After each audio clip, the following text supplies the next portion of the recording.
Bienvenue à tous et à toutes sur le thème du soir, donc, qui pour une fois s'éloigne un peu de la relation amoureuse stricte, même si à un moment donné je ferai un développement sur le bonheur dans la relation amoureuse. Mais je vais plutôt partager un point de vue global de ma vision du bonheur en fait. Je sais qu'il y a énormément de conférences sur ce thème. C'est vraiment le thème à la mode, d'ailleurs indémodable, puisque de tout temps, notamment en philosophie, on s'est intéressé à cette question du bonheur. Et donc, je me suis dit, pourquoi pas moi? Pourquoi moi, je ne me mettrais pas aussi, mais sans prétention, à vous glisser mes pistes, mes manières de gérer voilà, la vie ordinaire. Donc je répète, c'est sans prétention, hein, je n'ai pas prétention d'être philosophe, je suis psychologue de formation. Mais ma foi, j'ai souvent trouvé à travers mes lectures, à travers les enseignements, les formations que j'ai suivies, à travers des personnes que j'ai rencontrées, et notamment et surtout à travers les expériences et mon parcours de vie, des concepts, des clés qui m'ont aidé à regarder, à avoir une certaine vision pour m'aider à trouver ce qu'on appelle le bonheur. Mais moi, pour moi, la définition du bonheur, puisqu'elle est extrêmement subjective évidemment, je vais pouvoir donner la mienne, en tout cas celle à laquelle je me suis moi affiliée, c'est trouver la paix de l'esprit, c'est trouver une forme de sérénité, ce qu'on appelle aussi la tranquillité de l'âme. Et c'est cet endroit-là, cet espace qui m'intéresse le plus, que je cherche le plus. Et je consulte en tant que psychologue. Et pour la majorité de mes patients, souvent je les confronte, je leur dis « Ok, vous courez après plein de choses, vous désirez beaucoup de choses. » Mais manifestement, au fond du fond, si vous regardez bien, si vous creusez un peu, après quoi vous courez vraiment? Et la plupart du temps, quand on creuse les fils, on trouve la paix de l'esprit. Voilà. Donc ça, c'est en introduction, juste dire qu'à mon avis, il y a beaucoup d'êtres humains qui me ressemblent et qui courent après plein de choses, avoir plein de choses, obtenir des satisfactions, des plaisirs, satisfaction des désirs. Et tout ça pour, au fond du fond, trouver une forme de paix, de tranquillité. Voilà. Donc, je vais continuer sur cette question du bonheur. Il est où le bonheur? Très souvent, en ce moment, on entend il est là. Il y a beaucoup de mouvements qui émanent, de techniques et de mouvements qui émanent de la psychologie positive, parce que c'est moderne. Enfin, c'est moderne, c'est un mouvement à la mode, issu des États-Unis. Et donc, on va trouver plein de techniques pour avoir accès au bonheur. Des techniques qui sont issues aussi des philosophies orientalistes, mais pas que. Et on entend un discours aujourd'hui très comportemental. On entend beaucoup être acteur de sa vie, oser être soi, aller s'accomplir, réaliser sa mission de vie. Tout ça, ça a à voir avec le sentiment d'être responsable. On serait responsable et acteur de notre capacité d'aller au bonheur. Donc, oui et non. Pour moi, c'est un peu excessif cette affaire-là, parce que quelque chose que j'ai constaté, que je voudrais vous transmettre, c'est que quand on est vraiment dans cette orientation, c'est moi l'actrice de mon propre bonheur et je vais utiliser plein de techniques, plein de pratiques pour aller chercher mon bonheur.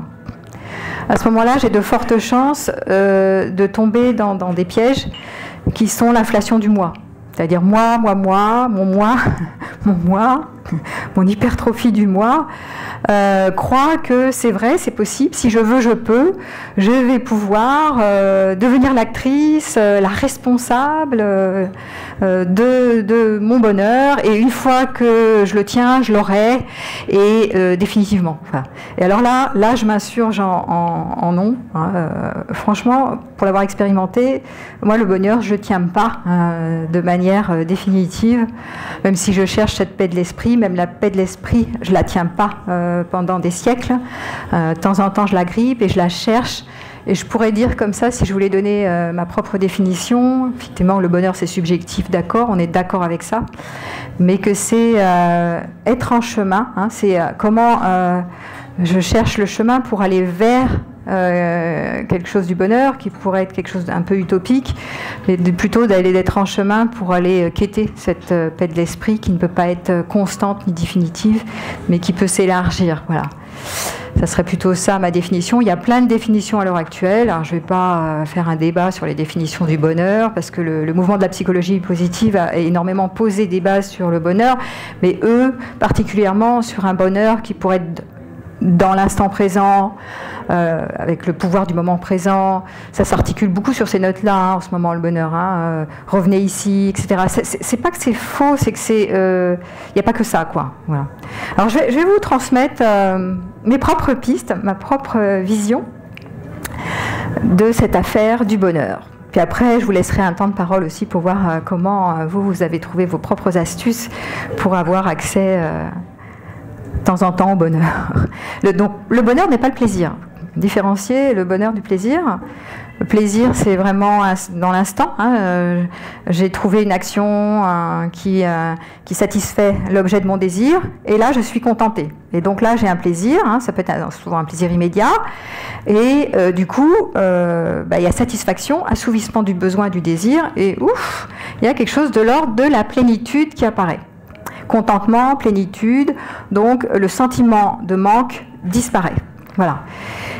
Et c'est ce qu'on appelle avoir quelque chose de l'ordre du contentement, c'est ce que j'ai dit tout à l'heure, et donc de plus être confronté à ce sentiment de manque, de vide existentiel sur lequel on a du mal à rester un peu avec.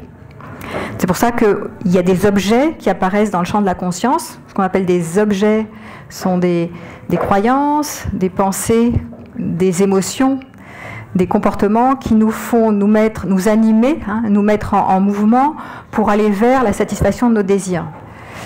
Une fois qu'on a le désir, on est contenté, donc il y a un moment de plénitude et un moment de soulagement. Mais ça ne dure pas longtemps, ça c'est le truc du plaisir. Et tout de suite après, hop, vous avez remarqué qu'il y a un nonos qui apparaît dans votre esprit, donc un nouvel objet dont l'esprit va se saisir, hein, une nouvelle pensée, une nouvelle idée, une nouvelle envie, voilà, que ça serait mieux si, voilà, un nouveau plaisir, une nouvelle idée, et hop, ça repart, Mars, et ça repart, et on repart sur un nouvel objet qui apparaît dans l'esprit, sur lequel on va s'agripper, et on va aller avec ça, voire être envahi au niveau du champ de conscience par ce nouvel objet qui pourrait nous contenter à nouveau. Bon, beaucoup de philosophies antiques et beaucoup d'enseignements spirituels tournent le regard vers ça en disant de toute façon, vous n'en avez jamais fini avec les objets qui apparaissent sur lesquels vous avez envie de vous satisfaire, parce que vous allez vous agripper sur l'objet du désir, et c'est sans fin, c'est la roue des illusions, vous partez d'un objet, d'un désir à un autre, d'un désir à un autre, et c'est une histoire sans fin, puisqu'on est dans le monde de l'avoir.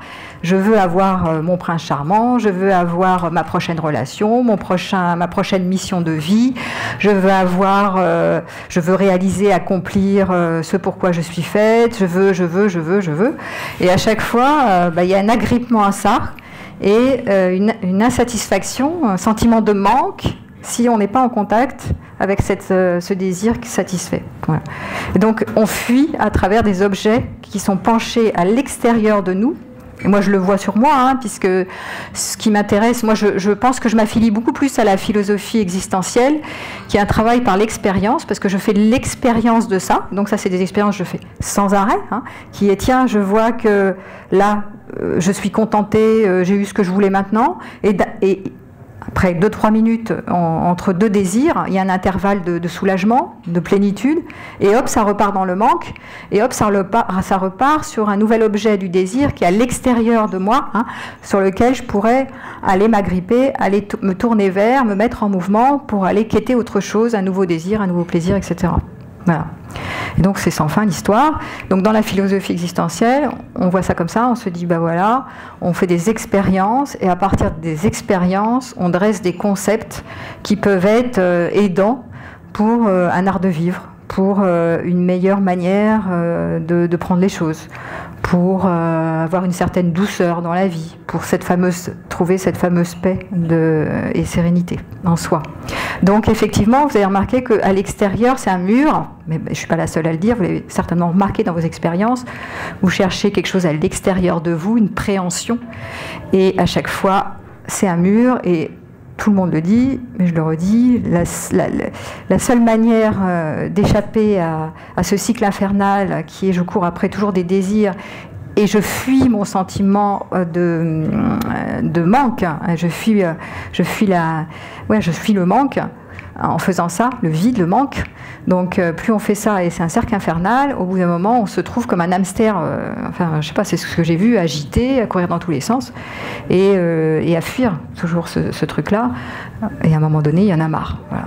Souffrance, ras-le-bol de courir, agitation, pas que le mental, hein, une agitation du mouvement, une agitation des pensées, une agitation de l'organisme. Donc on se dit, il faut que je trouve quand même des clés, et c'est ce que j'ai fait, j'ai beaucoup lu, j'ai beaucoup cherché, je me suis beaucoup formée. Et manifestement, ce qui m'a le plus aidé, hein, c'est les pistes que je vais vous confier. Voilà. Et la première piste, la première clé qui m'a vraiment... je sais pas, on ne peut pas dire que c'est quelque chose qui m'a aidé, c'est quelque chose que j'ai intégré quand j'étais enfant. Je ne sais pas pourquoi. Bon, après, chacun a des dons et des compétences naturelles qui lui sont offertes, je pense, dès la naissance. Moi, c'était la réalisation que je ne suis rien. Je ne suis pas grand-chose. Je suis rien de chez rien. C'est-à-dire un grain de poussière qui arrive ici, planté sur la terre, bon, qui a un temps délimité et qui retournera au rien. Mine de rien, puisqu'on est dans le rien, quand on a cette conscience, vraiment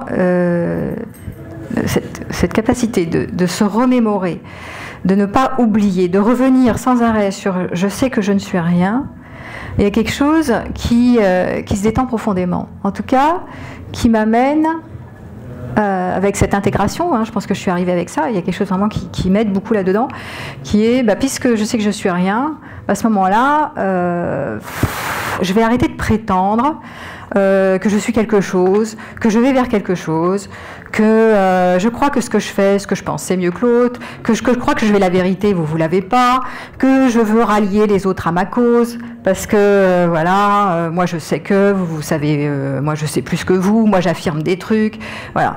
Et donc le je sais que je ne suis rien, ça vraiment, ça concerne l'humilité. Ça concerne aussi le rabaissement de l'ego, hein, c'est de se dire, est-ce que je peux arrêter de prétendre quelque chose, prétendre vouloir être quelqu'un, prétendre vouloir aller vers quelque chose. Voilà. Même la quête de sens, c'est encore une prétention pour moi. Si je prétends, j'oublie que je suis rien. Dès que je prétends, hein, dès que je prétends sur moi, hein, ou dès que je prétends que les autres, c'est la même chose.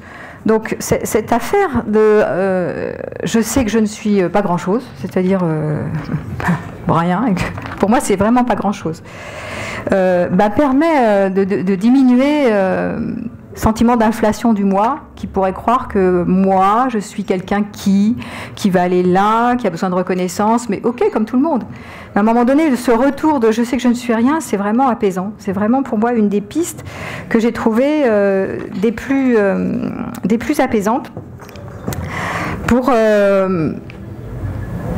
revenir à quelque chose de la finitude. Ne pas oublier que voilà, on a des limites, là on est en vie, ça va se terminer, hein, voilà.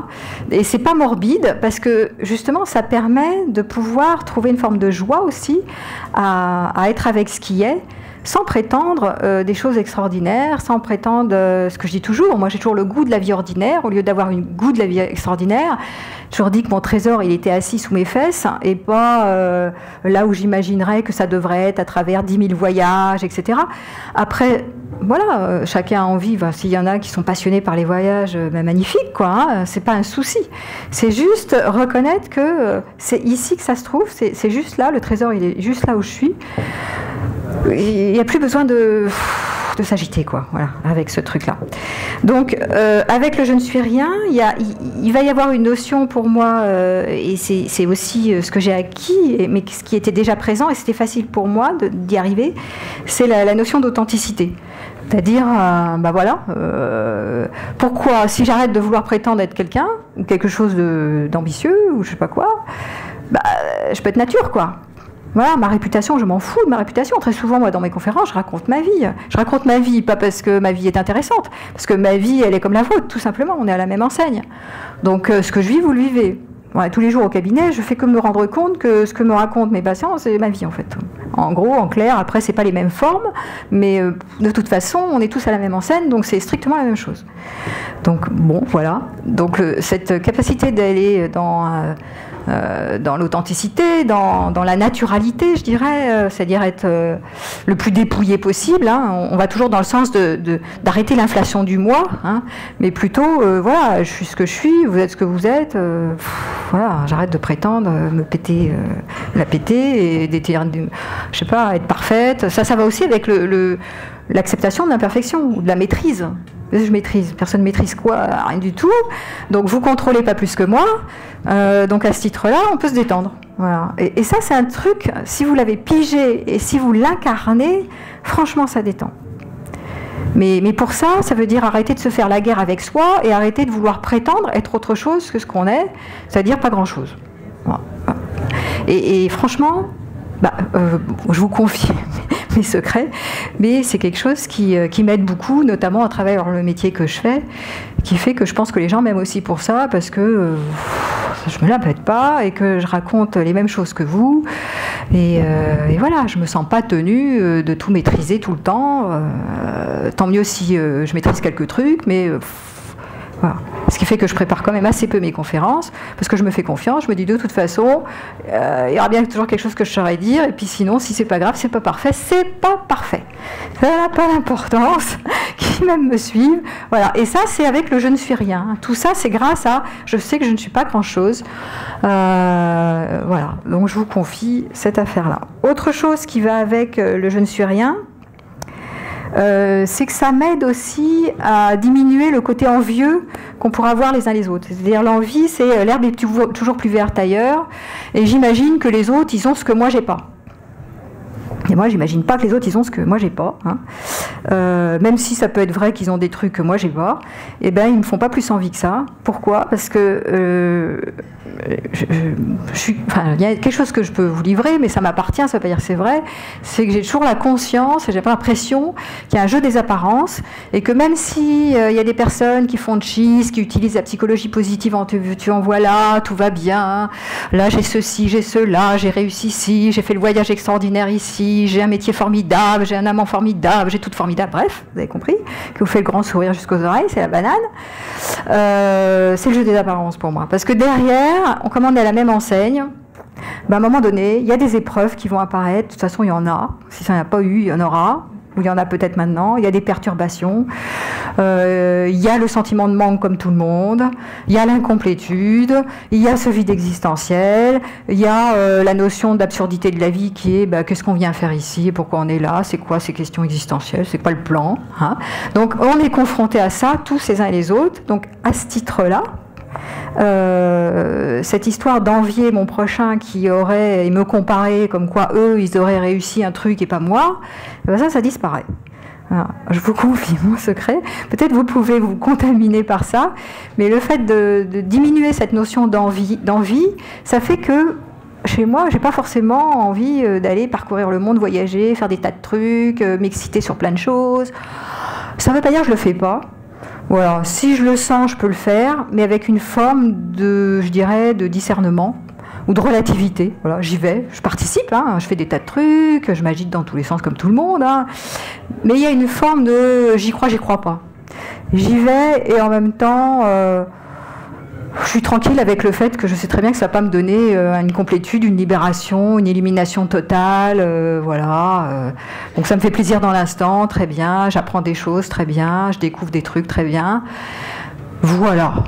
Ben voilà, pas plus, hein, mais je ne vais pas m'énerver à courir et à croire vraiment qu'il y aurait quelque chose qui serait mieux ailleurs, un enseignement spirituel ailleurs, un truc ailleurs, un ailleurs qui serait mieux que... Voilà. Même les histoires de maîtres spirituels, moi, j'y crois pas, puisque c'est pas que j'y crois pas, c'est que je suis admirative de gens qui sont inspirés, que ce soit dans la philosophie, dans la spiritualité, etc. J'ai beaucoup d'admiration pour plein d'auteurs, plein de personnes, même beaucoup qui sont décédés d'ailleurs. Mais ils étaient inspirés à un moment donné, et on peut tous être inspirés à un moment donné, mais il y a des limites, on est tous limités. Donc à un moment donné, ils ont des épreuves comme tout le monde, voilà, donc il n'y a pas plus, quoi. À un moment donné, même s'il y a une plus grande paix chez certains, hein, puisqu'on a souvent dit que la voie mystique, la voie spirituelle, c'est quand même celle qui amène certains à être en chemin pour trouver une plus grande paix de l'esprit, hein, mais néanmoins, elle ne peut pas être constante. On n'est pas constamment dans une paix de l'esprit, puisqu'on est ramené au biologique, à nos histoires de survie d'espèces, qui fait que très souvent, on passe notre temps, il y a un danger, à interpréter un danger, et à fuir ou à combattre le danger. Donc, il faut arrêter de se raconter que certains sont arrivés à l'illumination constante et définitive et qu'on pourrait les envier, voilà, et courir après ça parce qu'eux, ils ont réussi un truc et moi, je ne l'ai pas. Alors, ça peut être sur l'éveil spirituel, mais ça peut être sur une vie merveilleuse réussie grâce à un métier formidable, grâce à une famille formidable, la petite maison dans la prairie, grâce à être une amante formidable, grâce à avoir le prince charmant formidable. Même si je dis ne renoncez jamais à tout ça, allez-y, amusez-vous avec ça, hein, jouez le jeu, participez, mais en même temps, gardez une forme de lucidité par rapport à ça, gardez une forme de relativité. C'est ok qu'il n'y ait pas toujours tout ce qu'on veut, et tout le monde pareil. Donc, détendez-vous. Prenez pas le chou, quoi. Voilà. Et ça va avec le « je sais que je suis rien ». Ça, c'est vraiment, pour moi, c'est mon truc, c'est « je sais que je suis rien ». À chaque fois, revenir à ça, ça calme. Voilà. Ensuite, avec je sais que je suis rien, on va avoir enfin, j'ai le truc inverse, c'est je sais que je suis tout. Je suis rien, puis je suis tout. Enfin, on bascule, hein, on le retrouve dans tous les enseignements spirituels, hein, quand on a compris qu'on n'était rien, on peut aussi comprendre qu'on est tout. Tout, c'est l'acceptation d'appartenir à une totalité, l'acceptation de faire partie de l'univers, d'être avec le tout, hein, de se sentir appartenir à la nature, ce qui aide beaucoup à se décentrer de son petit moi, parce que je vous rappelle qu'on est dans une société hyper narcissique, on est vachement centré sur notre petit moi individuel, moi je vais réussir ceci, moi je vais ceci, moi je vais cela, et moi. Donc du coup, se sentir appartenir à l'univers, au cosmos, au collectif, hein, c'est quelque chose qui permet de se décentrer de son moi déjà, et de faire partie donc de la vie, avec ces formes que ça épouse, qui sont la dualité. Donc, la dualité, c'est le jour, la nuit, la femme, le yin, le yang, c'est inspire-expire, c'est toutes les formes duelles, hein, de l'existence, hein, la paix, la violence, enfin voilà, on est sous l'effet de la dualité, et donc le fait d'être avec « je suis tout », vous savez, je suis tout et son inverse. Et moi, la phrase que j'ai entendue depuis que je suis petite, parce que je suis dans une famille quand même qui était assez câblée philosophie ou chercheur en ésotérisme, c'était « tout est vrai, tout est faux ». Ça m'a marqué, ça. Quand j'étais enfant, tout est vrai, tout est faux. Je m'entendais mon père dire tout le temps ça. Je sais, pourquoi il me dit ça? Et effectivement, ça va avec cette notion qui est un peu plus sérieuse, qui est, on est tout et son inverse dans le monde de la dualité. Est-ce que je peux reconnaître que je suis toutes les formes à la fois ? Que je peux être traversée de toutes les formes. Je m'explique. Je peux être à la fois, par exemple, toutes les polarités. C'est-à-dire, je peux être à la fois, moi je me reconnais comme ayant une facilité d'être efficace, par exemple. Dynamique, efficace, bon ça c'est des trucs que je me reconnais. Et donc, si je vois que je m'agrippe à ça, parce que je me reconnais là-dedans, donc je me catégorise là-dedans, ça me donne une catégorie, un certain style, et je vais essayer de jouer la carte inverse. pour équilibrer le truc. Donc je vais jouer la fille complètement... un jour, j'avais joué la déesse de l'inutilité. C'est l'inverse de l'efficacité. Que la fille complètement nunuche, là, qui est barrée et qui est pas efficace, pas sérieuse, pas intéressée par mener ses objectifs de front, voilà. Donc l'idée, c'est, si je sais que je suis tout, je peux me promener, m'amuser, parce qu'il y a une histoire de jouer aussi qui est vraiment importante dans mes pistes. Je peux jouer à inverser les polarités et devenir l'inverse, et incarner l'inverse, faire comme si j'étais complètement nunuche, complètement distraite, rien n'a d'importance, tout était inutile, voilà. Parce que quand je peux faire comme si, je peux épouser une nouvelle forme, qui n'est pas forcément ma forme connue, qui est la fille efficace que je me connais, dont je me revendique, mais au moins élargir ces notions de duel, sinon... Ce qui se passe, c'est qu'on va s'agripper à une des formes de la dualité et on se veut, par exemple sur l'efficacité, je pourrais me vouloir que efficace et détester mon inefficacité, comme quand je bulle, par exemple. Je pourrais commencer, c'est parce que c'est un truc que je connais, ça, à commencer à me juger, à me blâmer quand je suis allongée sur mon canapé, à rien faire, à me dire « je suis une feignante puisque je ne suis pas efficace ». Donc pour mettre un peu de jus là-dedans, j'épouse la polarité inverse. C'est-à-dire la capacité de se promener dans les polarités inversées de la dualité. Parce que tout a sa place. Hein. Par exemple, comme moi je suis plutôt non conflictuelle, je ne suis pas très fanat de la violence, qu'est-ce que j'essaye, puisque je sais que reconnaître la violence c'est vachement important. Hein. Si je repousse la violence, je vais me taper la violence. Donc qu'est-ce que je fais? Je passe mon temps à essayer de récupérer ma force, ma puissance, mon côté violent, quoi, hein, ma puissance de femme sauvage. Là ce matin je faisais un cours de body combat, j'étais super, j'étais en forme là, et hop là je te casse la gueule comme ça. Mais pour ça je rigole, mais c'est vrai d'épouser les formes qui nous sont pas simples, d'incarner l'inverse de la forme dont on se reconnaît, ça vous donne quelque chose de beaucoup plus large et ça vous permet de jouer, à vous promener dans ce que vous n'aimez pas sur vous et de commencer à vous familiariser avec toutes les facettes de la personnalité qu'on pourrait avoir et surtout les polarités inversées que vous n'aimez pas sur vous-même et que vous jugez chez les autres. Voilà, on est tout et son inverse, tout est vrai et tout est faux. Et à ce moment-là, là aussi, c'est une manière de se détendre, de dire, voilà, moi j'ai mon opinion, j'ai ma manière de voir les choses. Après, on tombe dans la notion de l'altérité. Hein. Toi, tu as une autre manière de voir les choses. De toute façon, tout est vrai, tout est relatif, tout est faux. Donc à ce titre-là, on va peut-être pas se faire la guerre pendant très longtemps, hein, puisque toutes les formes existent. Voilà. Donc ça, c'était ma notion de « je suis tout ».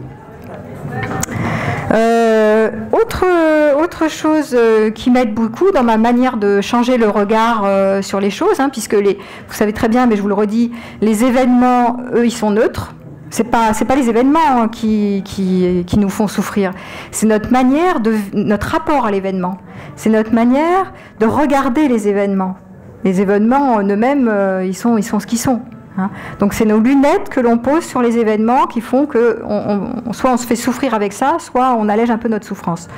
Donc ma manière de regarder les événements, c'est souvent d'utiliser un ingrédient, une compétence que je développais depuis au début des séances de thérapie que j'ai faites. Ça, c'était toute une première partie de ma vie. C'était de travailler sur l'inverse de la sériosité qui m'habitait en tant qu'enfant. J'étais scolaire, enfin un bon élève, machin.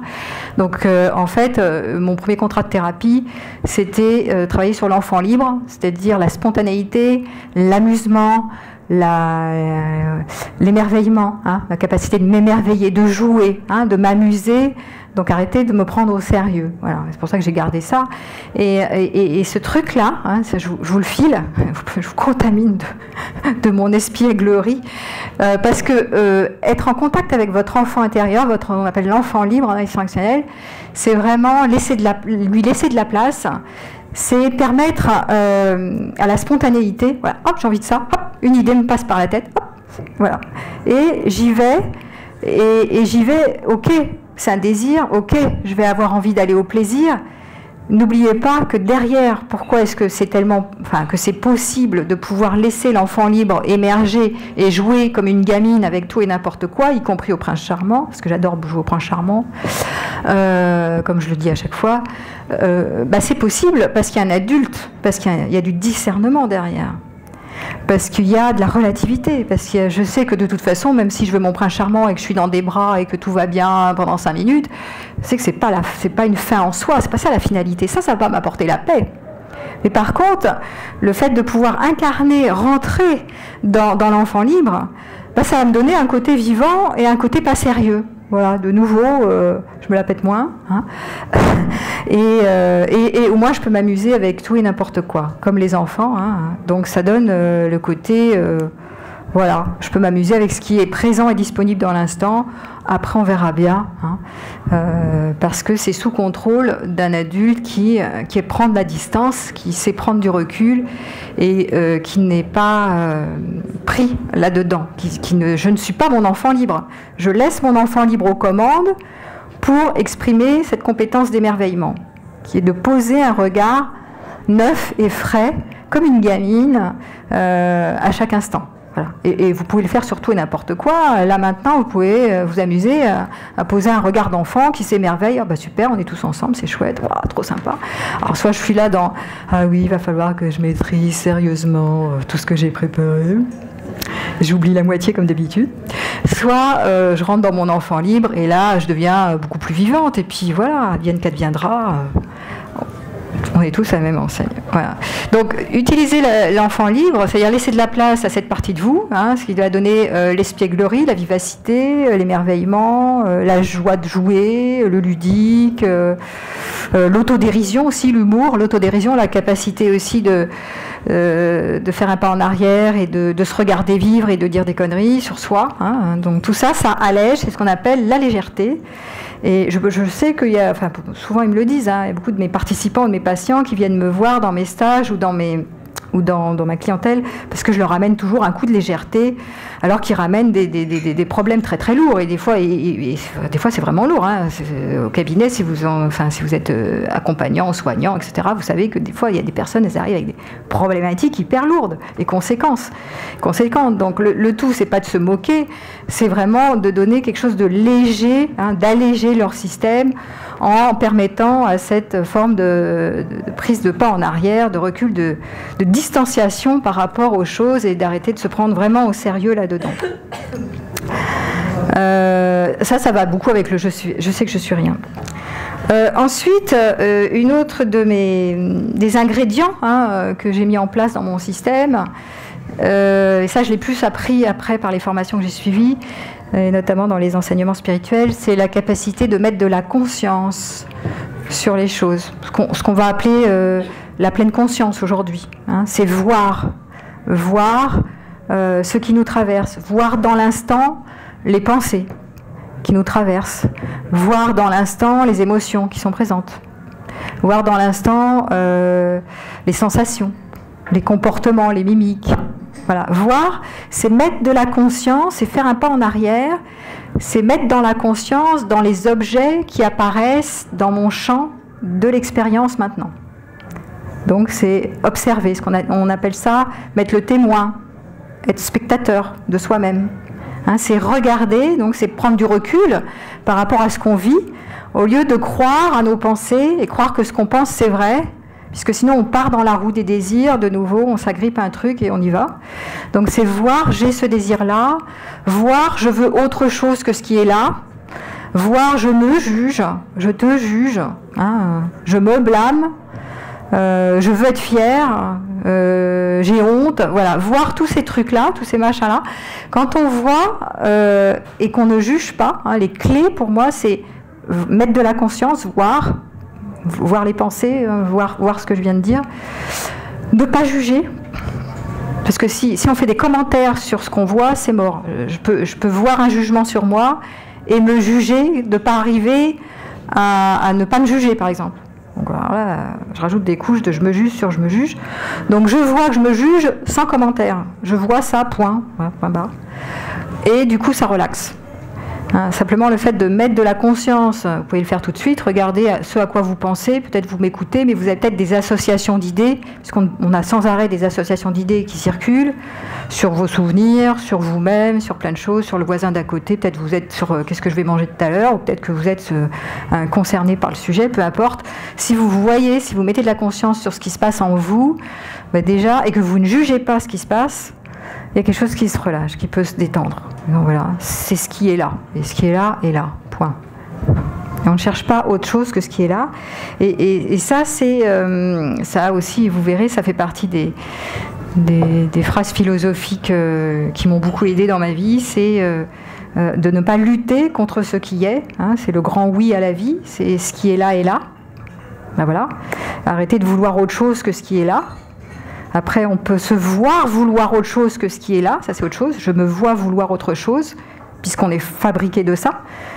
Et ça, si je me vois vouloir autre chose, et que je ne juge pas ce truc-là, j'accueille ça, ça peut s'arrêter dans le sens, il y a une forme de paix, de détente qui s'installe. Parce que je ne veux pas autre chose que ce qui est en train de se passer maintenant, qui est celle qui veut autre chose. Donc j'arrête de lutter contre moi en fait. Et c'est ça le truc, c'est arrêter de lutter contre autre chose que ce qui est là maintenant. Pour moi, ça c'est une des clés du bonheur. Enfin, le bonheur, moi j'aime pas tellement ce mot, c'est plutôt une forme de... Je vous ai parlé, moi c'est plutôt la paix de l'esprit. Entre parenthèses, puisque je suis en train de penser à la paix de l'esprit, ça m'associe sur le fait que beaucoup de mes patients, et même moi je le vois sur moi, on cherche à la fois cette tranquillité au fond du fond du fond, hein, et à la fois l'intensité. C'est-à-dire l'intensité, c'est se sentir pleinement vivant, vivante, grâce à plein de machins, notamment la relation amoureuse, sexualité, l'excitation d'avoir un nouveau voyage, un nouveau métier, une nouvelle maison, une nouvelle voiture, enfin plein de machins. Et donc la plupart d'entre nous sommes addicts à l'intensité, hein. Ça peut être l'intensité intellectuelle, hein, n'importe quelle intensité, pour nous permettre de nous sentir vivants. Mais de nouveau, regardez bien au fond, si cette histoire d'excitabilité, d'intensité, d'envie de se sentir vivant, elle est par rapport à quoi? Parce que c'est comme si les choses sont moins stimulantes, apparaît quelque chose de tiède.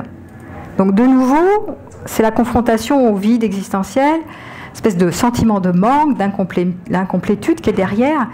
Et pour fuir ce truc-là, qui est souffrant, qui est souvent difficile d'être seul avec ça et de rester un petit moment en contact avec ça. L'envie, c'est de fuir. Et on va attraper des objets qui vont passer dans la conscience pour se détourner de cette affaire-là. Et franchement, moi, je n'ai pas trouvé autre chose que de faire un travail de retournement. On me le disait tout le temps, hein, y a pas, à l'extérieur, il n'y a rien, c'est un mur, arrête de t'agripper sur les hommes, machin, parce que mon truc, c'est les hommes, pour essayer de trouver la paix à travers la sexualité et l'amour.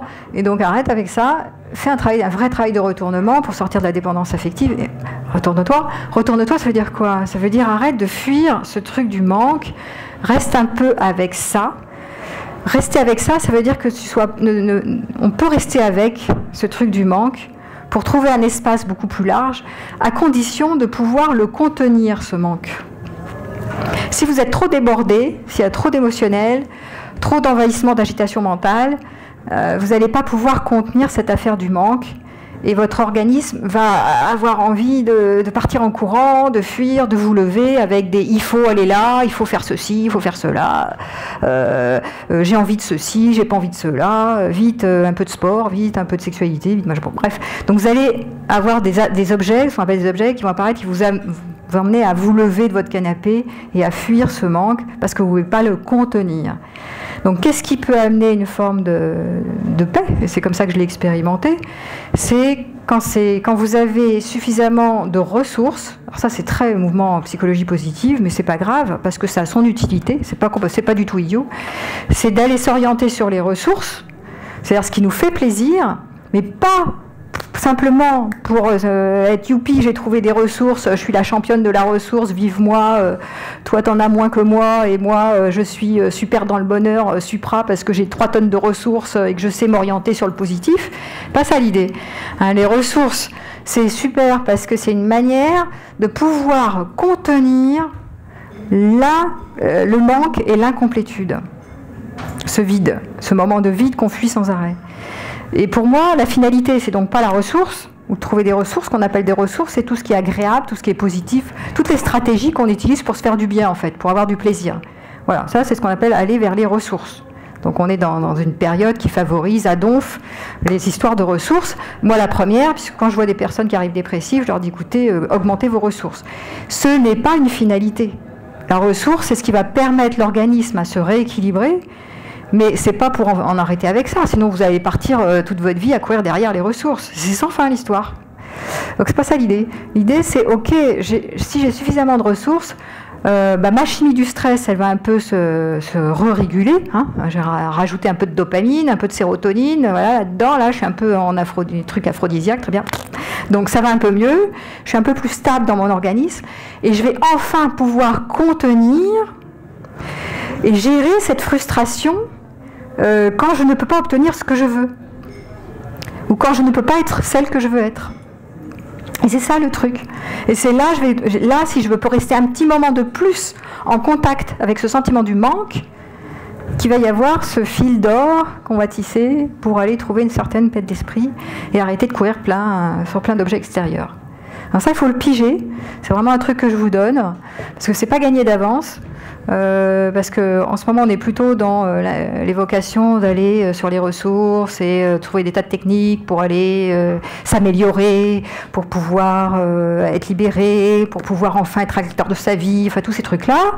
Ben non, je suis désolée. Pour moi, la racine, ce qui va vous donner de l'enracinement, en tout cas ce qui me donne de l'enracinement dans la vie, c'est vraiment cette histoire de pouvoir contenir la frustration du manque. Et arrêter de courir, voilà. Ça ne m'empêche pas que de temps en temps, je continue de courir derrière tout et n'importe quoi, mais en étant au courant, en étant lucide, que de toute façon, ça ne va jamais obtenir la paix, ce truc-là. Ça, je ne suis pas idiote, ça ne m'empêche pas de repartir des fois en courant, parce que je ne peux pas m'en empêcher, c'est plus fort que moi, de croire à l'illusion que cet objectif, si je l'atteins, ça va être super, que cette nouvelle relation, ça va être super, que ceci, cela, que si je gère ma jalousie, ça va être super, que n'importe quoi qui passe dans mon esprit. Mais un moment de lucidité ne fait pas de mal. D'ailleurs, la lucidité, en philosophie, c'est un des ingrédients majeurs pour aller au bonheur. La capacité d'avoir une forme de lucidité, de discernement sur les choses, donc un regard différent pour nous transformer notre être intérieur, plutôt que de continuer de courir derrière tout et n'importe quoi.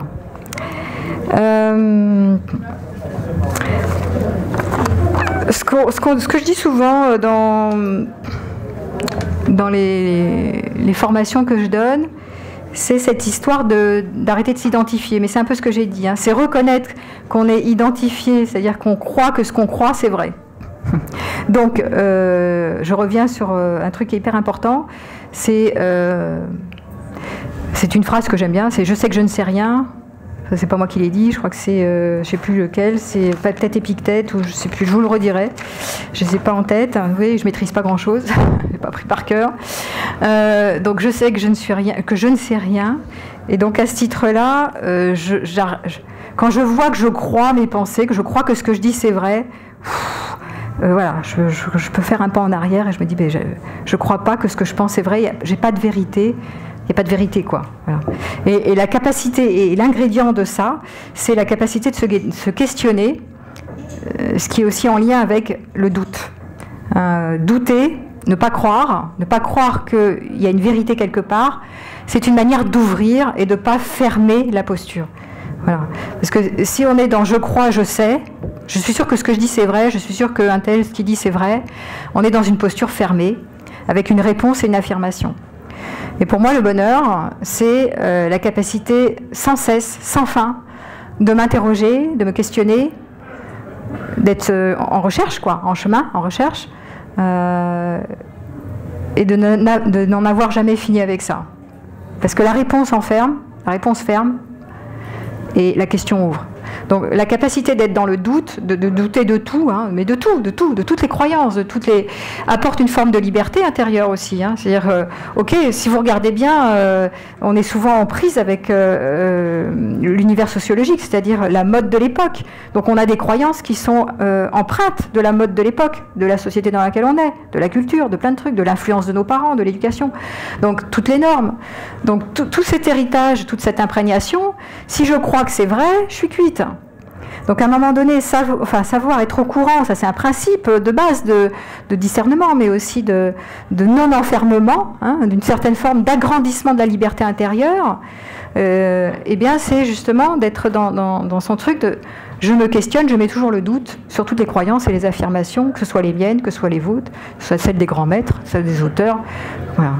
Et que à ce moment-là apparaît effectivement, comme je vous le dis, c'est un sentiment personnel que j'ai souvent, hein, en mettant toujours ce doute, ce que propose aussi la Kabbale, hein, puisque je suis juive et donc j'hérite aussi de la tradition kabbalistique, c'est on ne fait que poser des questions, on ne sait jamais rien en fait, on n'enferme jamais la réponse, et donc tout est ouvert à l'infini, hein.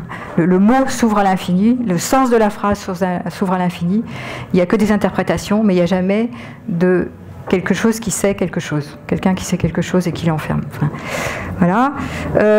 Autre piste que j'ai, puis après je vous laisserai parler. Ah oui, quelque chose qui me tient à cœur, que je glisse souvent dans mes stages ou dans mes ateliers, c'est d'arrêter de se prendre la tête avec les idéaux, l'idéologie, le perfectionnisme. L'absolu, redescendez sur terre. À chaque fois je dis mais redescendez sur terre, redescendez sur terre. L'idéal du moi, je voudrais une histoire parfaite. Donc, je me veux parfaite ou je te veux parfait. Enfin voilà, tous ces trucs de perfection, d'idéologie, d'utopie amènent beaucoup de souffrance. Donc c'est pas arrêter de rêver, c'est voir qu'on rêve et qu'on idéalise des tas de trucs. Et là, voilà. Donc en fait, c'est un travail d'acceptation profonde des limites. Je le dis, je le redis sans cesse. La limite, c'est qu'il n'y a rien de parfait. On est de l'imperfection, on n'est pas grand-chose. On est de ça. Et voilà. Et qu'est-ce que vous voulez que je vous dise? Moi, je peux rien, j'y peux rien. C'est pas moi qui ai fait ça comme ça. Donc c'est imparfait, on est complètement limité. On a un corps. On va se dégrader. Ça va finir. Voilà. Donc il n'y a rien de parfait. Donc accepter cette profonde acceptation de la non-perfection, de nos limites et des limites de tout, hein, quelque chose qui se détend profondément avec ça. Et souvent, on a toujours affaire avec notre idéal, que ce soit sur nous ou sur les autres. On voudrait tellement que les choses soient parfaites, que notre compagnon, notre compagne, là je suis sur la relation, soit parfait, on veut que les choses soient autrement. Alors après, il y a des trucs qui m'arrivent, qui sont complètement absurdes. C'est je regrette, si, alors ça j'entends sans arrêt ces trucs-là au cabinet, si j'avais pu, j'aurais dû dans le passé, vous savez, j'ai des regrets, si j'avais su, j'aurais pu, j'aurais pu rien du tout, qu'est-ce que vous auriez pu? Ça me vient même pas à l'esprit, moi, de penser un truc comme ça. Si vous aviez été autrement, vous l'auriez fait. Avec les éléments de l'époque, avec les facteurs environnants de l'époque, avec ce que vous saviez à l'époque et qui vous étiez à l'époque, à l'instant T-1, vous n'avez pas pu faire autrement. Donc pourquoi est-il un regret? Pour moi, ça me vient jamais à l'esprit de regretter un truc, puisqu'on était comme ça. On ne peut pas être autre chose que ce qu'on était à l'époque. Maintenant, à T+1, on est différent. Mais à l'époque, voilà. Donc, vouloir être autre chose, se vouloir parfait à une époque antérieure, c'est ça. J'aurais voulu, si j'avais pu, si j'aurais dû. Donc ça, c'est vraiment l'origine énorme de la souffrance. Ça, et les rêves illusoires, c'est pareil, c'est soit le regret, soit l'espoir qu'un jour, définitivement, je serai libérée, définitivement, j'aurai ma belle relation magnifique, constante, voilà, définitivement, j'aurai atteint machin schtroumpf. Voilà, de nouveau, que ce soit le regret ou l'espoir, ce sont des manières de se mettre de la souffrance aux fesses. Voilà. Donc, arrêtez d'aller avec ça, ou quand vous voyez que vous allez avec ça, stoppez le truc. C'est pas la peine. Ça, c'est vraiment antinomique avec la paix de l'esprit. Voilà. En tout cas, moi, depuis que j'ai compris ça, ça fait longtemps que je me dis pas si j'avais pu, j'aurais dû, j'aurais pu. Ben non, j'aurais pas pu. Ça s'est passé comme ça s'est passé comme ça. Point. Je reviens pas revenir parce que ça, c'est une manière de se massacrer. Hein.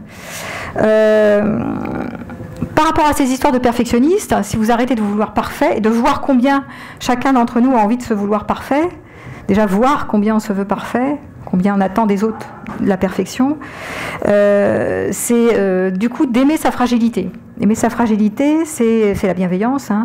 C'est voir que la fragilité n'est pas la faiblesse, hein, et donc de parler plutôt avec ces termes-là. Quand je suis fragile, je reviens à mon humanité. Je suis humaine, hein. Je suis pas parfaite, je suis pas faible non plus, pas de faiblesse, hein. Je suis juste fragile, j'ai de mes limites. Et du coup, ça devient une force.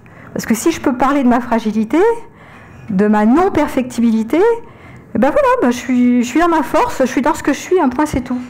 Et je ne veux pas autre chose, j'attends pas, j'ai pas des attentes idéales sur moi à ce moment-là. Donc la fragilité, c'est le contact aux limites, et ça détend. Voilà. Et si j'ose la fragilité, j'arrête je ne prétends pas autre chose, je ne prétends pas être forte, je ne prétends pas vouloir être autre chose, et du coup ça m'amène beaucoup de détente. Donc je vous confie ce secret, à bon entendeur, salut, si vous arrivez à aimer votre fragilité et ne pas associer la fragilité à la faiblesse. Ça c'est important pour ceux qui ont une inscription dans la vie, si on n'est pas fort, on est faible. Alors là, vous vous fatiguez avec ça, enfin c'est très souffrant comme thème. Donc accepter la fragilité, différencier la fragilité de la faiblesse, ce sont deux choses différentes.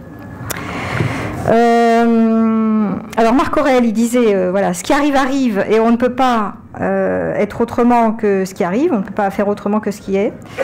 Donc ça c'est un grand truc, c'est pas moi qui l'ai inventé, c'est toutes les philosophies reprennent ça, accepter la réalité telle qu'elle est. C'est pas de la résignation, quand on dit accepter, c'est pas se résigner. On peut croire que accepter, c'est bon, puisque c'est comme ça, on va faire avec, hein, puisque c'est comme ça, hein, bon. Mais si ça pourrait être mieux, ce serait mieux. Non, c'est pas la résignation, c'est vraiment être dans la joie d'aimer ce qui est. C'est vraiment aimer les limites, quoi. Et trouver une certaine joie de fonctionner avec cette réalité qui est telle qu'elle est. Voilà, c'est ce qui est, aimer ce qui est. C'est amor fati de Nietzsche, c'est aimer la vie qu'on mène. Petitoune, aimer la petitesse, la médiocrité de ce que nous sommes, notre petite vie ordinaire. Voilà. Et si vous commencez à aimer votre petite vie ordinaire, vous allez la trouver juste extraordinaire, votre petite vie médiocre, limitée, parce que dans rien il y a tout. N'oubliez jamais, je suis rien, je suis tout. C'est la dualité. Donc, quand vous commencez à arrêter d'être dans la grandiosité, des grands machins, des grands espaces, des grandes libérations, etc., dans le rien, il y a tout. Et c'est là où il y a de l'extase. Pour moi, l'illumination est à cet endroit-là. C'est d'avoir compris ce truc-là, qui est qu'à un moment donné, quand j'accepte, je compose avec la réalité telle qu'elle est, sans me résigner, dans ce rien, il y a tout. Dans ce rien, il y a probablement l'éveil, je ne sais pas comment ça s'appelle, mais dans ce rien, il y a... Voilà, il y a tout ce qui doit y être et pas plus, quoi. Donc, voilà. Une autre chose, puisque j'ai tout listé, là, je réfléchissais à toutes les pistes, toutes les clés que j'ai développées pour me détendre, c'est le travail à la mort. Ça travaille à la finitude, mais souvent en Occident, la mort, oh là là, on fuit la mort, on ne veut pas en entendre parler, c'est un mot, on met ça de côté. Donc pour moi, le travail, c'est le retournement, et c'est apprivoiser les limites, apprivoiser la mort, la finitude. Apprivoiser, c'est-à-dire se familiariser avec, c'est-à-dire, voilà, quelque chose qui me détend beaucoup, je vais vous le dire, c'est la phrase « je vais mourir ». Je travaillais ça avec une patiente cette semaine, elle m'a dit ma meilleure ressource, je lui ai dit moi c'est pareil, écoute tu vas voir, j'ai le même truc que toi, moi la meilleure ressource pour aller bien, c'est me dire je vais mourir sans arrêt, c'est être conscient que ça va en finir, on va en finir. Au lieu de fuir cette affaire, on dit oh là là, la mort, profitons, amusons-nous, parlons de tout sauf ça. Non, pour moi c'est pas très juste, enfin c'est pas juste dans le sens pas que c'est faux, c'est que une manière d'aller trouver une forme de paix, de tranquillité, hein, c'est justement d'intégrer, de l'apprivoiser, de faire avec, pas faire comme si ça n'existait pas. Pourquoi ? Parce que dans cette phrase « je vais mourir », je sais que je vais mourir, il y a cette histoire d'abandon. Je peux lâcher prise, hein, un grand mot, le truc du lâcher prise, là. Voilà. Simplement, faites l'expérience, puisque c'est intéressant d'être pas dans ce que je raconte, hein, dans mes pensées à moi, mais de faire l'expérience. Dites-vous, là, maintenant, je vais mourir, là, tout de suite, demain, machin. Les choses qui se détendent immédiatement, parce que c'est comme si je peux tout abandonner, tous les attachements que j'ai, toutes les idées que je me raconte, toutes les fictions, toutes les histoires que je me raconte, tout ça, hop là, d'un coup, en un instant, tout peut lâcher, puisque de toute façon, je vais mourir. Donc tout peut se relâcher dans un instant, juste maintenant. Voilà. Bon, c'est mon truc, hein. Après, vous n'êtes pas obligé de prendre. Mais en tout cas, moi, ça m'aide beaucoup d'aller avec cette notion de la conscience de la finitude, quoi. Autre chose que j'utilise beaucoup, que j'ai pris de Spinoza, mais que je crois que j'avais déjà avant, c'est agir là où ça ne dépend que de moi. Ça ne veut pas dire que tout ce que j'ai dit, ça ne veut pas dire qu'il ne faut pas agir et participer au jeu de la vie, hein. Mais agir sur ce qui dépend de moi, pas sur ce qui ne dépend pas de moi. Parce que quand je m'évertue à m'énerver, à m'exciter sur ce qui dépend de l'environnement, de mon compagnon, des uns et des autres, je vais m'agiter beaucoup. Donc agir sur ceux qui ne dépendent que de moi, ça c'est un truc que je fais tout le temps, et j'avoue que ça m'aide beaucoup. Voilà. Le reste, je ne m'y intéresse pas. De toute façon, ça ne dépend pas de moi, on ne va pas s'énerver dessus, ça ne sert à rien. Et puis, lâcher l'objectif. Ça, c'est un truc que je fais aussi souvent.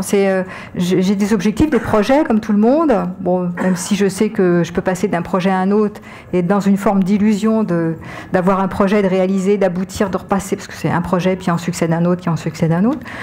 Bon, ok. On fait ça, hein. Je participe, donc j'ai des projets. Et plutôt que de m'accrocher à l'objectif du projet, c'est de revenir à l'expérience, c'est-à-dire chaque pas, chaque instant. Voilà. Je lâche, tant pis, ça va marcher, ça va marcher. Il va y avoir du monde, il va y avoir du monde, il va y avoir personne, il n'y aura personne. Et simplement prendre le plaisir, être vraiment avec ce qui est là, voilà. L'objectif, à la limite, il est atteint, il n'est pas atteint. M'en fous, moi. Il est atteint, tant mieux, je vais savourer, hein, tant mieux, profitons de ce qui est là. Il n'est pas atteint. Il n'est pas atteint, j'aurais fait de mon mieux, et voilà. Moi j'ai ma phrase, mon mantra, c'est voilà, hein, et ça revient toujours, si vous regardez bien, je sais que je suis rien. Voilà, écoute, hein, j'ai fait de mon mieux, et puis on va pas se prendre la tête, voilà, c'est un succès, c'est pas un succès, c'est ce que c'est, point, et point final. Ça s'arrête là. Et comme ça, j'entretiens pas des trucs de rumination, et j'aurais dû, j'aurais pu, et si la prochaine fois, je vais faire mieux, je vais pas faire mieux. J'ai arrêté de me prendre la tête. Hein. Et un autre point aussi, je crois que ça j'ai toujours eu en moi, parce que c'est mon côté sérieux, c'est la vie équilibrée. J'ai un côté très épicurien, qui est d'avoir une vie mesurée, cadrée, voilà, une recherche de l'équilibre, on va dire. Sommeil, une hygiène de vie, comme ça, voilà. Donc j'ai remarqué que ça m'aidait, ça aidait mon organisme vivant, en tout cas, à se maintenir. Donc, les excès en tout genre, j'ai remarqué que ça m'aidait pas mon organisme à se maintenir en équilibre. Donc, une vie mesurée, des plaisirs mais sans trop. C'est pas une fin en soi le plaisir. Courir après le plaisir, pour moi, j'ai vite compris que c'est pas la clé. Hein, toujours plus plaisir. Ça, c'est l'origine de la souffrance. Donc, ok, plaisir, savourer quand il est là. Aller sur les ressources parce que ça fait du bien et parce que ça nous nourrit, ça nous remplit, etc. C'est pas une fin en soi, ça maintient un peu d'équilibre dans mon organisme vivant, c'est parfait. Mais je vous le dis et je vous le répète, pour moi c'est pas ça la finalité. Hein, c'est vraiment trouver une manière d'absorber les épreuves, d'absorber le stress, d'absorber la frustration de pas avoir ce qu'on veut et donc de pouvoir contenir ce sentiment de manque et d'incomplétude. Alors sur la relation amoureuse, ça donne quoi ? Ça amène beaucoup de liberté et de sérénité par rapport au fait de s'accrocher à l'objet d'amour. Puisque sinon, on croit vraiment que c'est grâce à l'autre que si on trouve la personne idéale, on va enfin vivre une vie harmonieuse en amour et donc tout va aller bien pour nous. Ah, c'est mort. De toute façon, ils seront tous vos compagnons seront imparfaits. Même s'il y en a qui sont plus adaptés à vous, évidemment, mais il y aura toujours de l'imperfection dans l'air. On ne peut pas être comblé jamais à 100%, puisque là, on serait dans la perfection, donc on n'est jamais comblé. Il y a des choses qui sont comblées et pas d'autres. Donc à ce titre-là, est-ce que je peux gérer ma frustration, mes projections sur l'autre, que je voudrais le changer, je voudrais qu'il soit autrement que ce qu'il est, et rentrer dans une compétence de prendre l'autre à l'endroit où il se trouve, parce qu'il ne peut pas faire mieux que ça. C'est pour ça que je donne plein de cours sur les profils de personnalité pour décoder et comprendre que l'autre est inscrit dans un profil et moi aussi, et qu'à ce titre-là, on peut comprendre que l'autre, il ne peut pas faire plus. Il est dans son fonctionnement, et dans son fonctionnement, il est dans la différence, et dans sa différence, il ne voit pas les choses comme moi, il ne pense pas les choses comme moi, il ne croit pas les choses comme moi. Donc cette compétence à l'altérité dans la relation, c'est juste inouï. C'est juste une manière d'accepter la différence de nos fonctionnements, hein, de notre carte du monde, avoir le décodeur. Et ça permet de prendre l'autre à l'endroit où il est, au lieu de le vouloir le changer ou vouloir obtenir quelque chose de l'autre. De temps en temps, je me vois aussi ne pas pouvoir m'empêcher de vouloir le changer, mais je vois que je fais ça. Et je n'entretiens pas le truc. Mais le pire, c'est d'être dans l'exigence, dans la tyrannie de je veux te changer, je veux pas comme tu es, etc. Si l'autre, dans la relation, nous fait vraiment souffrir, eh ben, barrez-vous, hein, restez pas à vous maltraiter, hein, arrêtez. Hein. Donc là, ça s'apprend, on fait un travail de thérapie si on n'arrive pas à mettre les limites à l'autre et on se fait souffrir dans la relation. Mais c'est vraiment cette compétence c'est pas on dirait de ne pas juger, mais c'est pas de ne pas juger, c'est d'arrêter d'émettre des jugements de valeur sur l'autre. En psychologie, on dira de projeter, d'avoir des projections sur l'autre, c'est-à-dire d'imaginer que l'autre est contre nous, qui fait exprès d'être méchant, qui fait exprès de faire ceci, cela. Non, on arrête de projeter. On comprend que l'autre, s'il agit comme ça, s'il réagit comme ça, c'est que derrière il y a des peurs, c'est que derrière c'est sa carte du monde, c'est ses croyances qui font ça, et que c'est ses lunettes colorées de cette manière-là, c'est son prisme sur la réalité. Mais il ne fait pas exprès. Hein. Et moi, je ne fais pas exprès d'être comme je suis. Donc c'est ce qui va donner beaucoup de nuances, de détente hein, dans la relation. Ce qui va pouvoir créer une forme d'harmonie pour moi, c'est cette compréhension des phénomènes. C'est-à-dire de voir derrière les phénomènes. Et c'est toujours cette compétence de discernement. Hein. Je ne prends pas tout pour argent comptant. Je vois que derrière quelqu'un qui pense, qui sent, qui agit comme ça, c'est tout. C'est un monde sur lequel il n'a pas le contrôle. Voilà, c'est son fonctionnement, on n'a pas le contrôle sur notre fonctionnement. Il est issu de tout le fruit de notre parcours, de nos expériences, de nos traumatismes. On n'a pas la main là-dessus, on n'a pas le contrôle. Et ce que je vais développer là dans 15 jours dans les enseignements tantriques qu'on va développer avec Yves-Marie Lourd, qui est mon compagnon de vie, c'est cette notion du non-agissant personnel. Bon là, je ne vais pas le développer pendant des heures parce que c'est encore un regard. C'est cette notion, cette interrogation du libre arbitre.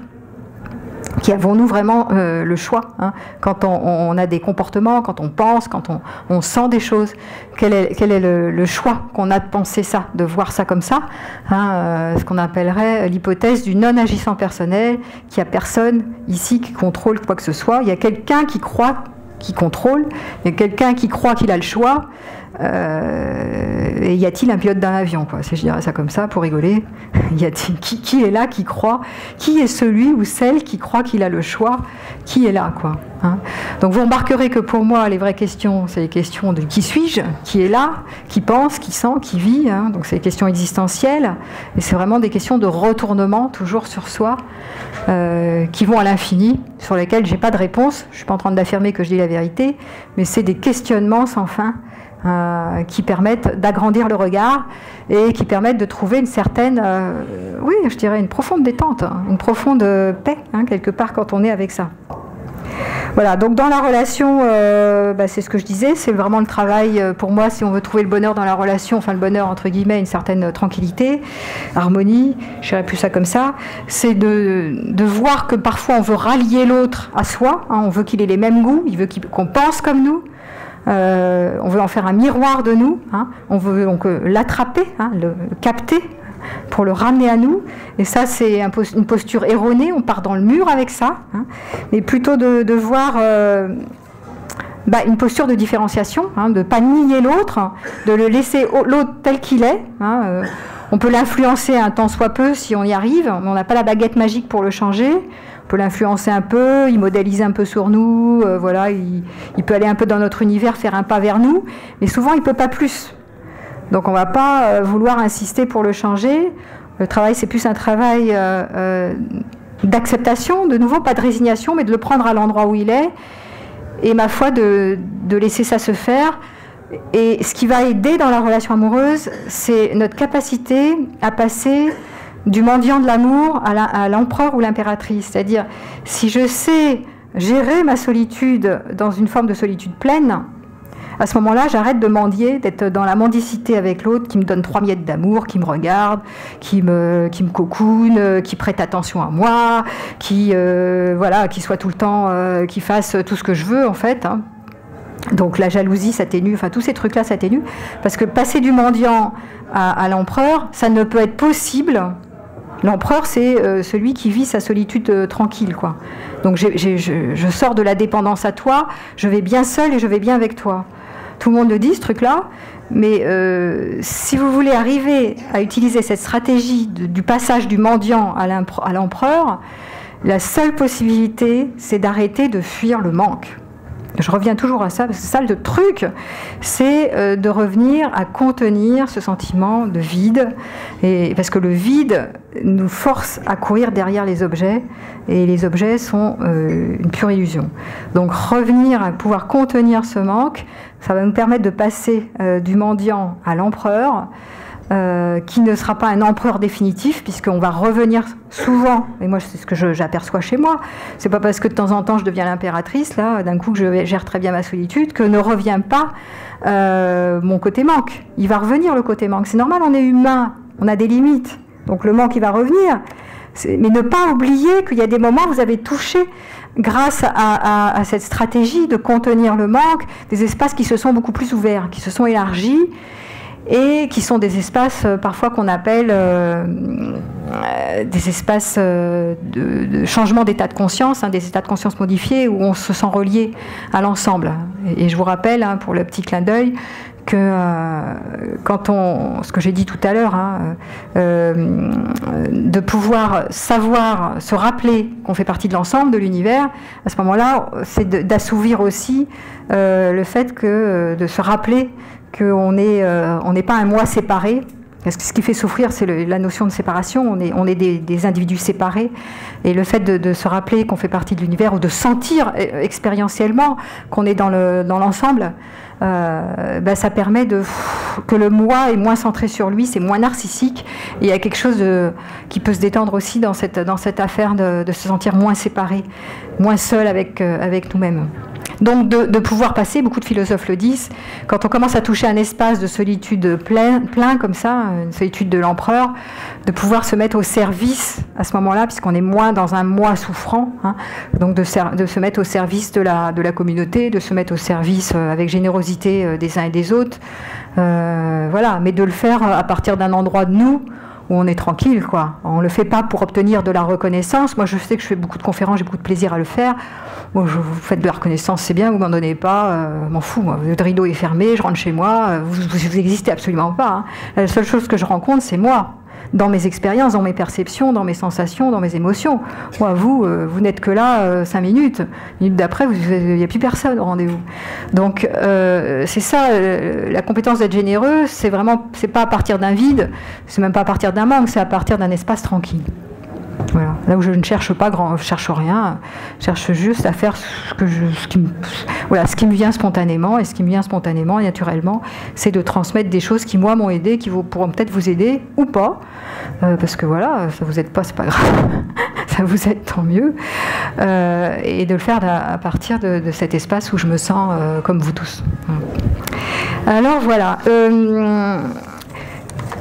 Comme je me suis nourrie de pas mal de phrases et de lectures, etc., et de philosophes, j'avais envie de vous faire un petit temps d'écoute de phrases qui moi, m'ont aidé, ou qui m'aident encore d'ailleurs, comme des phrases méditatives, hein, de vous les lire simplement, de vous les partager, que vous puissiez en faire une écoute flottante avec moi en même temps, simplement voir de quelle manière elles vous nourrissent, hein, comme moi elles m'ont nourri. Et voilà, je vais juste vous proposer ce temps de lecture de phrases. Je ferai une petite clochette entre deux phrases. Voilà. Et puis juste de profiter, vous pouvez soit fermer les yeux, soit être dans cette écoute flottante, un peu méditative, à partir de ces phrases qui moi m'ont inspirée, qui sont souvent appelés des exercices spirituels ou des pratiques spirituelles à partir de concepts ou de grands principes. Alors la première,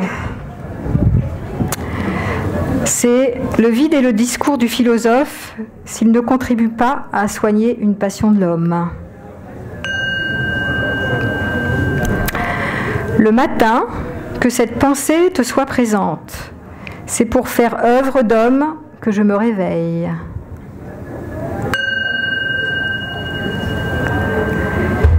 Ce qui trouble les hommes, ce ne sont pas les événements, mais l'idée qu'ils se font des événements. Épictète.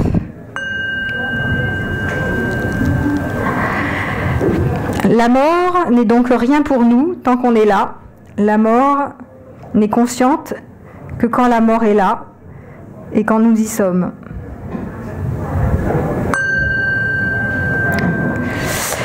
Il ne faut pas demander que les événements arrivent comme tu le veux, mais comme ils arrivent, ainsi ta vie sera heureuse. Épictète. Oula, joli ça. C'est pas parfait ce gong. Le propre de l'homme de bien est d'aimer et d'accueillir tous les événements qui viennent à lui par le destin. Marc Aurèle.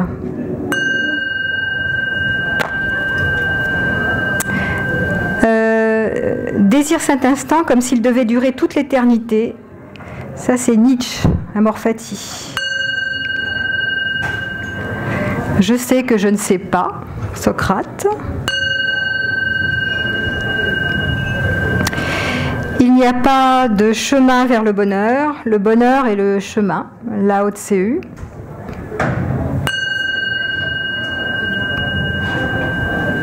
Ça c'est pour la relation amoureuse.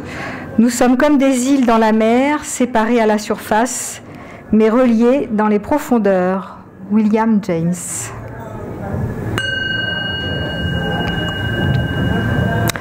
Dans la joie de retrouver un ami, soyez votre joie.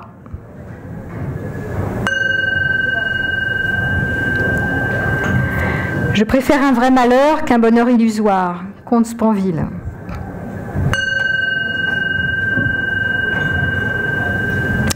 Partir de l'amour de la sagesse à la sagesse de l'amour.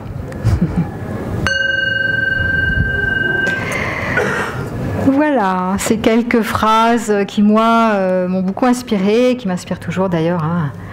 Et je pense que, de temps en temps, ces principes, voilà, elles s'échappent. Et l'idée, c'est toujours de pratiquer, hein, de les ramener à soi. Pas oublier cet espace que beaucoup de philosophes aiment d'ailleurs, hein, et qui donne une configuration à cette fameuse paix de l'esprit, cette sérénité qu'on cherche. Et certains disaient comme ça, bah, ce qui constitue l'amour, la communion, l'union, hein, c'est les trois ingrédients, c'est la joie, hein, ce que disait Spinoza, agrandir la joie, c'est la sérénité dont je vous ai parlé pendant toute cette conférence, la sérénité, la joie et la liberté intérieure, celle que je chéris tant, qui agrandir par un regard, une vision, un changement de perspective, agrandir un espace de liberté intérieure qui sinon nous ramène à vraiment quelque chose de certitude, sur des certitudes sur lesquelles on va se faire mal. Voilà, et on me dit que c'est fini. Hein? J'ai encore 5 minutes. 10 minutes, ah merci, je vais avoir le temps des questions, d'ailleurs ça se tombe bien, mais ça tombait que j'avais juste fini. Donc si vous avez des questions ou des témoignages, je vous passe le micro. Donc ce micro, voilà, je vous passe le micro. Ah, t'as une question, c'est parfait. Juste une précision, tu as parlé de ressources, oui. Se tourner vers les ressources, c'est quoi ces ressources? Ah oui, alors je pensais que vous étiez au courant. Donc la notion des ressources, c'est vraiment à la mode en ce moment. Tout le monde en parle, hein, dans le mouvement notamment New Age, développement personnel, etc. Mais même psychothérapie, etc. S'orienter sur les ressources, on parle de ressources internes, de ressources externes. Donc les ressources internes, c'est de t'appuyer sur les qualités que tu possèdes. Par exemple, reconnaître que par exemple, je suis efficace, voilà, j'ai une facilité à l'oral, par exemple. M'appuyer là-dessus. Ça, c'est les ressources internes. C'est facile, c'est fluide. Voilà, reconnaître tes ressources internes. Les ressources externes, c'est ce que tu vas utiliser à l'extérieur de toi qui vont t'apporter de l'agréable. Alors ça peut être aller dans la nature, ça peut être boire du thé, manger du chocolat, faire l'amour, enfin voilà. Donc tu vas lister tes ressources externes pour voir comment tu agrandis le plaisir dans les sensations.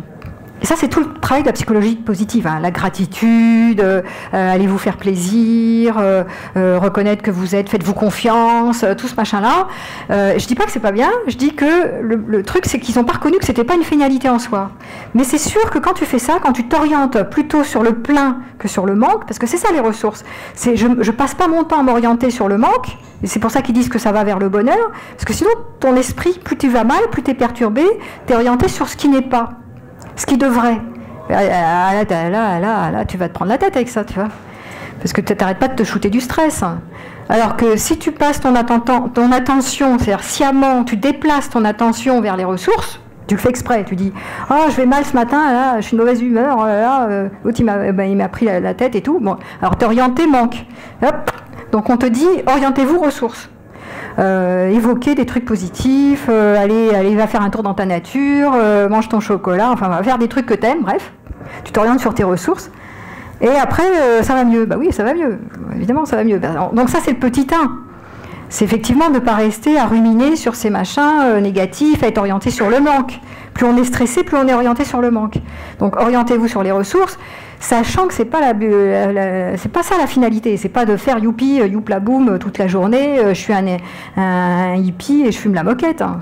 Ça va pas vous aider longtemps. Ça va vous aider 5 minutes. Il y a un contentement, un soulagement parce que vous êtes dans le plein. Mais ça va rester 10 minutes l'extase. Puis après, c'est reparti mon kiki. Donc c'est une course sans fin. Ça ne veut pas dire qu'il ne faut pas se faire plaisir. Utiliser les ressources, certes, mais en sachant que ça va jamais vous remplir complètement de manière satisfaisante et ça ne va pas apporter le bonheur. Non, c'est pas vrai. Il faut arrêter de se raconter des cracks. Donc ça, c'est bien de travailler avec les ressources, de travailler sur la gratitude, de travailler sur la reconnaissance de ses compétences et de ses qualités, de ses dons, machin, tout ça, d'aller vers soi, hein, c'est pas faux, mais jusqu'à un certain point, que c'est limité, et de ne pas en faire un drapeau, une apogée, voilà, je milite pour les ressources, alors moi je milite pour rien, mais surtout pas pour ça. Même si je trouve que vraiment, et j'en vois le profit, que effectivement en apprenant à m'orienter plus sur les ressources, c'est vrai que je vais mieux, quoi. Je suis plus équilibrée, voilà. Pourquoi? Parce que ça rééquilibre l'organisme, on se shoot avec des hormones, de la dopamine, endorphine, c'est quand même mieux que se shooter aux hormones du stress. Mais ça règle pas tout en fait. Voilà. Ça te va la réponse? Autre question? Oui, par là, tiens, par ici, regarde. Merci. Oui, ben, on parlait de ressources et de manque, et tu disais qu'il fallait traverser le manque, c'est ça, enfin, ouais, le vivre, rester un peu en contact. Être en contact avec, mais quand t'as pas les ressources justement, oui, c'est ça. Pour être en contact avec, comment tu, oui. Est-ce que tu peux les créer? Est-ce que tu... Eh ben, quand t'es débordé, t'es débordé. Donc, soit tu cherches des ressources pour pouvoir contenir ce manque. Si tu peux pas, tu vois que tu peux pas. Tu te sens vraiment, il y a des moments où on est débordé, hein, c'est trop too much, donc voilà. Et ben, tu te mets des petits coussinets quand tu peux mettre des coussinets. C'est ça la bienveillance avec soi, c'est l'acceptation des limites de nouveau, hein, et de dire voilà, je me vois débordé, je peux pas contenir le manque, je peux pas rester avec ma peur, avec ma solitude, donc je me vois en train de fuir, en train de m'agiter, de faire un truc. Et ben, je fais un truc, mais je m'en veux pas de faire un truc, tu vois. Je suis dans l'accueil de ça. Je vois que je peux pas faire mieux. Donc c'est, ben voilà, mais je me fais pas la guerre avec ça. J'ai pas assez de ressources, là maintenant, pour pouvoir rester avec et traverser mon manque. Ben c'est pas grave, hein. Pas m'en vouloir avec ça, hein. Je me vois dans ces trucs compulsifs, dans cette obsession, parce que souvent c'est des pensées compulsives, obsessives, parce que plus vous êtes agité, plus il y a de l'obsession, plus il y a de l'agitation mentale, plus vous pouvez pas vous empêcher, l'organisme vous dit vas-y, lève-toi de ton canapé, va faire le ménage, va t'occuper de tes gosses, va faire ceci, va faire cela. Alors, donc vous êtes aux prises avec un organisme qui s'agite, vos pensées qui s'agitent, et vous qui avez envie de la paix. Vraiment, t'es mal barré. Mais l'idée, c'est vraiment de comprendre ce phénomène et d'accepter que ce qui est, que tu es débordé, et de ne pas te faire la guerre avec ça. Donc ça veut dire toujours contenir, c'est ça. Contenir la fille débordée que tu es. Contenir, c'est être OK avec ça. Je suis d'accord que c'est comme ça. Je ne m'en veux pas d'être débordée, je n'ai pas les moyens tout de suite de pouvoir rester tranquille sur mon canapé pour gérer ma frustration et aller dans cet espace infini. C'est pas grave. Voilà. Ça, c'est ce qui m'aide le plus, donc je vous le confie. C'est pas grave. Et donc il y a une forme de bien-être. Tu mets des coussinets, si tu te mets une bouillotte d'eau chaude, il fait froid, voilà, tu es un peu plus chaud, donc tu vas un petit peu mieux, mais ça ne va pas tout régler. C'est ça les ressources. Les petits coussinets, c'est les ressources. Ça diminue un peu l'anxiété, ça diminue le fait de fuir sur des objets, etc. Mais ça ne règle pas tout. Mais c'est mieux que rien. Voilà. Merci. Ouais, une dernière question ? Ou commentaire ou... Alors, j'ai pas eu le temps d'interroger tout le monde sur vos trucs pour aller au bonheur, entre guillemets. Bon. Ah oui, tiens, Nadine, par là. Je me demandais comment... Attends, on te passe le micro parce que sinon on t'entendra pas, la caméra. Vas-y. Voilà, vous avez parlé de la quête de l'idéal, de tout ce qui est extérieur et culturel en fait, oui, qui peut nous...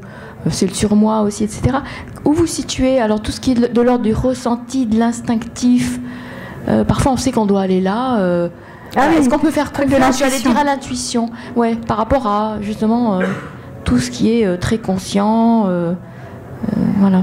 Oui, si tu veux. Moi j'aurais plutôt appelé ça ce qu'on appelle l'intuition. Je me méfie, hein, parce que là de nouveau il y a une mode de l'intuition là, et donc il y a pas de, pour moi tu sens quelque chose de l'intérieur, tu as un appel, tu es attiré par un truc, tu le sens. Bah t'y vas. Alors c'est un travail avec l'enfant libre aussi. Tiens, je le sens en spontanéité, je sens que j'ai un appel, j'y vais. Après, est-ce que ça va être bon pour toi vraiment ? J'en sais rien moi. Tu verras au fur et à mesure de l'expérience si ça vraiment ça va te nourrir. Mais même si ça te nourrit un instant, n'oublie pas que c'est toujours pareil. Tu vas être contenté un instant, tu auras un truc, tu auras ta sucette, un moment. Voilà. Et le moment d'après, est-ce que tu seras vraiment contenté du matin au soir, du soir au matin ? M'étonnerait. Mais s'il y a un appel, il y a un appel. Il n'y a pas de problème à participer au jeu de la vie. Moi, ce qui m'aide le plus, c'est pas tellement de participer, d'avoir des intuitions, d'aller être appelé à là ou là. C'est pas ça le souci. Moi, c'est ce qui m'aide le plus, c'est cette phrase, je vous la confie encore, c'est être de ce monde sans être de ce monde. C'est-à-dire, je participe, j'ai des appels, j'y vais. Bon, j'y vais. Bon, je me casse la gueule. Et ben voilà, je fais de mon mieux. Mais c'est vraiment être là, participer totalement, être totalement là. Hein, j'ai de l'intuition, j'en ai pas. Si je sens, j'y vais. Bon, bah très bien, je le vis, le truc. Je profite, je savoure quand c'est possible. Et puis quand c'est pas là, eh ben, j'ai ces clés, qui sont certainement des clés philosophiques, hein, qui me permettent à prendre un certain recul et à me retourner sur moi, pour trouver un espace de tranquillité. Voilà. Mais je ne suis pas du tout contre l'intuition ou les appels d'âme, quoi. Il n'y a pas de problème d'être appelé quelque part. Allez-y, faites votre route. Hein. C'est peut-être votre destinée. Hein. Chacun sa route. J'aimais bien chacun sa route, chacun son chemin. Voilà. Pourquoi pas ? Attention aux modes, attention aux histoires de mode où on va galvaniser soit la confiance, l'intuition, l'estime de soi, enfin tous ces machins-là. Moi j'ai arrêté, hein, je donnais plein de cours sur l'affirmation de soi et ces trucs-là, j'ai arrêté parce que c'est une affaire de mode. Ça ne veut pas dire que c'est idiot, c'est à un moment donné on en fait une apologie et comme tout, c'est vraiment une histoire de mettre le drapeau sur un truc sans questionner cette affaire, sans prendre du recul et voir les limites de ça. Donc, et c'est piégeux parce que c'est très narcissique. On est toujours sur l'inflation du moi. Moi, tu vois, par exemple, ça pourrait révéler, moi j'ai de l'intuition, et moi j'écoute mon intuition, et grâce à mon intuition, et c'est reparti mon kiki, c'est reparti d'un truc narcissique, et moi, et moi ceci, moi cela. Bon, quand on en aura marre, on fera autre chose. Voilà ce que j'en pense. Bon, bah écoutez, merci pour m'avoir suivi. À bientôt sur une autre conférence, hôtesse de l'air, hein, sur une ligne. J'ai ma fiche là, si vous voulez vous inscrire pour être sur ma mailing list. Hein, je donne des ateliers, des interventions. La semaine prochaine, tiens, je donnerai avec Eric Bastardi une intervention sur le don et le pardon. Prochaine conférence à la Gazette Café, ce sera en janvier, c'est l'amour et l'argent. Le couple et l'argent, quelque chose comme ça, puis après j'en donnerai d'autres. Et puis je donne aussi une intervention prochainement à Paris qui s'appelle « Enfin une belle histoire d'amour ». Voilà, sur un travail sur la relation amoureuse pour enfin aller vers ses aspirations. Voilà, merci à vous et puis une prochaine fois, au plaisir.